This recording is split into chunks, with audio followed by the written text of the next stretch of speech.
Hello, I'm Samuel Musabyimana from Rwanda, a refugee staying in Kenya. I was born in Rwanda during the time of war, genocide. My parents and relatives passed away in that war. The Rwandan army forces tried to grab our land. They tried to make sure that nobody of our family remained. So some family friends ran away with me to Uganda, where I stayed with family friends and relatives who had seen what happened to my family. I was raised there on the street. I struggled to do primary. After that, I never thought that I would still do education. Then there is someone my parents had helped before they passed away, who came looking for me to see whether there is.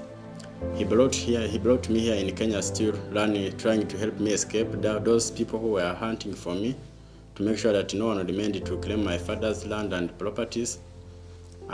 Here in Kenya, once I reached here, he sponsored me through high school. He paid my high school education up to Form 2. Then when I joined Form 3, his business went bankrupt, so I had to look a way to survive. I stayed at a place called Dandola. I can say it's like a slum area here part in Kenya. So I stayed there doing some mjengo work, some labor, so that I can get something to eat, since I couldn't get contact of him. Then later, he tried to track me down until he found me. Then we talked. I told him why he was in that place, why I couldn't reach him. He told me his challenges. Then I went back to school and I was able to finish high school. Joining university, he just told me that I tried to apply. He will look for ways he can support me. So I applied. So when Desta called me, he experienced he found the amount of money they were asking, and he said he couldn't raise it. So I had to go back home. I do my kind of labor. I did some work so that I could earn my upkeep. It pays. It doesn't pay a lot, but it still pays. So it's kind of painful, carrying stones of almost 25 kgs up to like 30 floors, from the first floor to the third floor. I did it for around a year. Then I heard of the Desta University Scholarship. I tried to apply for it, and it did come through. So from there, I joined Desta University. Through Desta University, I also met another family. You know, before I used to regard myself as a refugee from in another country. But now when I joined the Desta, they told me there is no one here without parents. The first thing they do, they give you parents. They give you a mom, they give you a dad through the orientation process. So through those people, you are supposed to express yourself, you express what you need, and they will direct you the way forward. Previously, I never used to share my story. I felt like that if I shared my story, people would not associate with me. People would leave me hanging. So I used to fear sharing my background, sharing my story. In Rwanda, we are two tribes. We have Hutu and Tutsi. Those are the names I mention when I'm in Kenya, but back at home I can't mention because I will be imprisoned for that. Actually, it's good to put that limit, because it helps us not have those kind of tribalism and those kind of remembrance of the genocide. The other thing Desta told me is to have the other Amahutu. So Desta told me to have the other tribe, the Tutsis. Before, I used not to associate with them totally. I used to hate seeing them. When I was back in Uganda, there is some recruitment they used to do. They had fed us long stories about the genocide. The only thing they used to feed us was about the hatred, how to hate those people back at home, those who had killed our families. They used to take children into Dao. They take you in Congo, in DRC forest. They train you, then you would come back to rob their country. So that's what they were training us.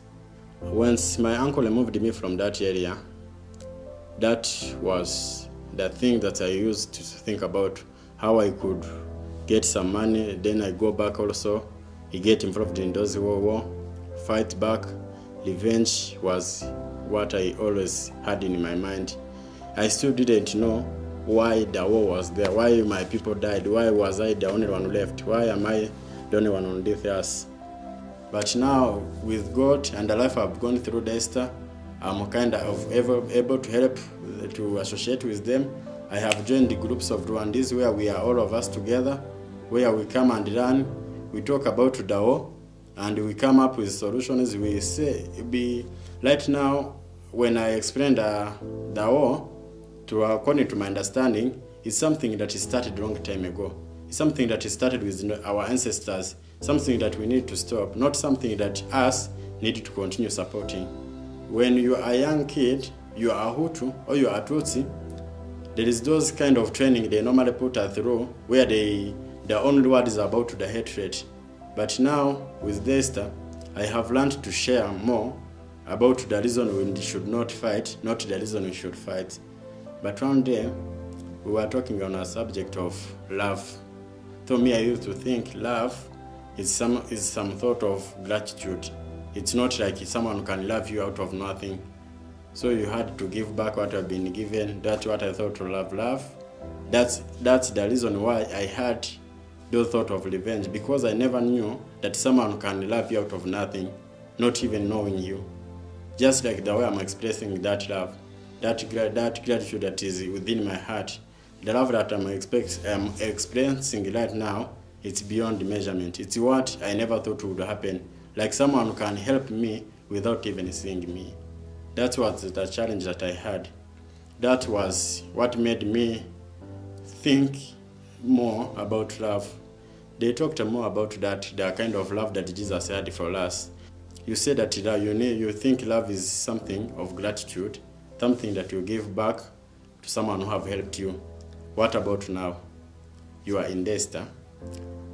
The love of loving someone who hates you, that's what that person taught me through that time and through the life I've been living in Daystar. That's what Daystar has been mentoring me. I would like to say that you have changed a lot in the life of Africa. You have changed a lot in the life of Africa. And those kids like us, never knew that we would experience this. I never knew that I would be here. I never knew that I would even face education. As a kid, what was in my mind, truly from the heart of me, from my background, was of going back to war, going to revenge. Those were the things that I used to think of. I'm completely thankful and grateful for the opportunity you have given me, you have brought into my life, the light, the word of God, and the love of Jesus that you have shared with me. From my previous love and the new love that I know, I will forever extend my love. I will forever keep praying for you, for more blessings from God, that where you have removed, God can replace more, that you will never lack, and God will always continue blessing us and with you both. Thank you.